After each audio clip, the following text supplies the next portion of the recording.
I've been a long-haul trucker for 12 years, mostly running routes across the Midwest. It's a solitary job, pays the bills, gives me time to think, and I've always liked the open road. But spend enough nights out there, and you start seeing things that don't add up. Shadows that move wrong, lights that vanish. Most of it's just fatigue, your brain playing tricks after too many hours. But what happened in November 2023, on I-80 in Nebraska, wasn't my imagination.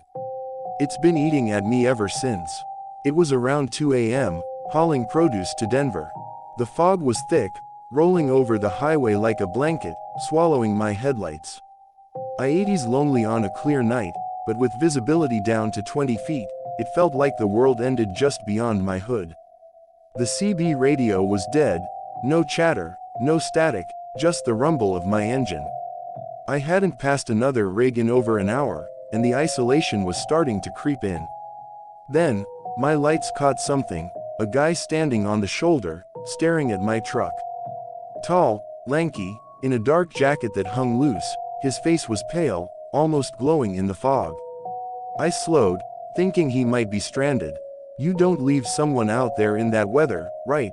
But as I got closer, I saw his eyes, or lack of them. Just white voids, blank and empty. My stomach dropped, and I floored it, watching him fade in my rearview. Checked my side mirror, gone, like he'd never been there. I tried to laugh it off, blaming exhaustion, but my hands were shaking. 20 miles later, my CB crackled. I hadn't touched it, but a low, raspy voice cut through, "You saw me." It felt like it was inside my head, not the speaker. I grabbed the mic, voice shaky, and said, "Who's this?" "Come back." Nothing. Dead air. I flipped channels, thinking it was a prank, but the radio stayed silent. My heart was pounding, the fog thicker than ever, swallowing the road. I hit a rest stop, needing air. The fog clung to the dim lights, only a couple rigs parked, their drivers asleep. I checked my mirrors, nothing but mist. Inside, I grabbed a coffee, black and bitter, and sat, trying to shake it. The place was empty except for a waitress wiping counters. I kept seeing that face, pale, eyeless, staring. Fatigue's a killer, but this felt different. Back at the truck, I checked my dashcam, needing proof I wasn't losing it. Rewound to that moment. There he was, staring at the lens with those white voids.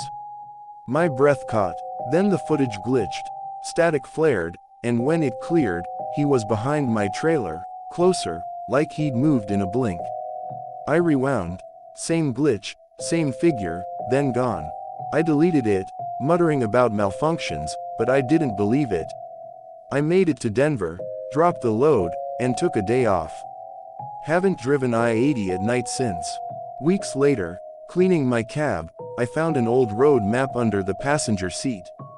I used GPS, not maps.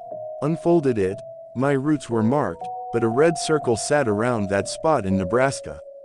Scrawled next to it, "He waits." No idea how it got there. I burned it, but it didn't help. On foggy nights, my dashcam picks up static, and if I look close, I see his face in the noise, watching. I keep driving, avoiding fog when I can, but I feel him out there, waiting. I've been a trucker for 10 years, hauling freight across the country. It's a grind, but I'm used to it. You hear stories, weird stuff on the road, but I never bought into them. That changed in April 2024, on a run from Lubbock, Texas, to Montana.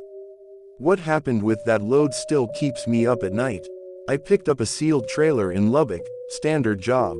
Manifest said, machine parts, but the rig felt heavier than it should have, dragging like I was hauling cement. About 200 miles in, on US 87, I heard it, faint knocking from the cargo hold. Slow, deliberate, like someone tapping with a wrench. I checked my mirrors, locks were tight. Figured something shifted, but it didn't sit right. At a gas station, I opened the trailer. Crates, packed tight, nothing loose. The knocking stopped. I shrugged it off and kept rolling. That night, it started again, louder, faster, coming from inside the crates. My CB went haywire, spitting garbled voices, "Open it." I called my dispatcher, voice unsteady.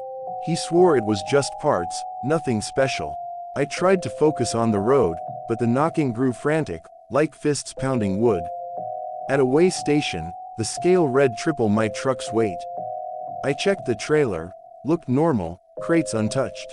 The attendant scratched his head, let me go. That night, at a rest stop, the knocking turned to banging, shaking the trailer.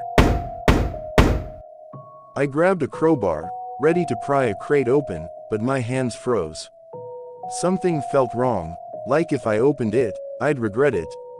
I locked the cab, cranked the radio, and waited for dawn. The drop-off was an empty warehouse in Montana. No one to sign for it, just a gravel lot and silence. I left the trailer and peeled out, glad to be done. Next day, my boss called, confused. The trailer was found 300 miles away, back in Lubbock. Crates were pried open, claw marks inside, deep, like something fought to get out. Empty, though. I played dumb, said I delivered it fine. I thought it was over, but on my next haul, I heard it, faint knocking from the cargo hold. Trailer was empty. I checked. Nothing. Now, every night, it follows me. I see claw marks on my cab doors inside, fresh ones, even when I'm alone. I've switched companies, switched trucks, doesn't matter. Whatever was in that load, it's not gone. It's with me, knocking, waiting for me to open something I can't close.